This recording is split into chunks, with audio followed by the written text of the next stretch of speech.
quick video about how to create a fabric with a texture. Something simple like an all-over knit or Velcro or something that you need to show that has some depth to it. I just have a piece of fabric here now, and I am working with just the default fabric that's in there. You can choose to change the properties of the fabric in your physical properties here, or you could start with a new fabric from the fabric library. I am simply going to use a black and white or grayscale file. It's actually in RGB mode, but it is just grayscale in terms of its colors. This was originally a sweater detail that I found online that was a cream color. I changed from RGB to grayscale and back.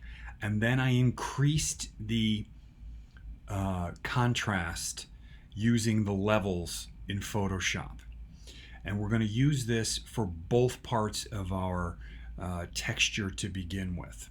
So what I'm going to do is I'm going to go here to my fabrics, and I'm going to go here into the texture area, and I'm simply going to drag this image right here on top of these four dots, the gallery here, the textures, and this is going to add the texture to my fabric.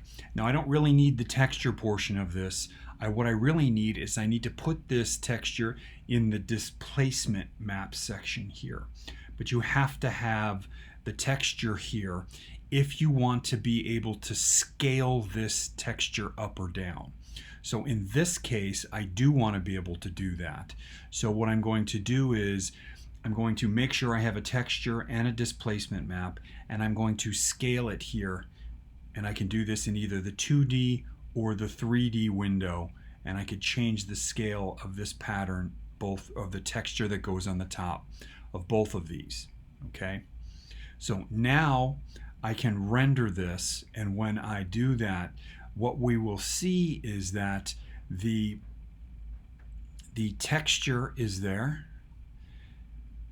Not only the print texture is there, but there has been what the displacement map is a file that actually displaces the surface of the fabric piece in 3D. And as you can see here at the bottom of our fabric, it is a flat line, but in the render window it has been displaced. So I can delete this texture now, and what I will have here in the 3D window is just the displaced fabric. Okay, so if I wanted to now adjust the amount of the displacement, I can do that as well. Or I can also change the color here to be something else. And this will give me a textured fabric, and that texture has actually been the depth has actually been displaced from the surface of the fabric, so that it is a knit texture here now, and we're only seeing this in the render window.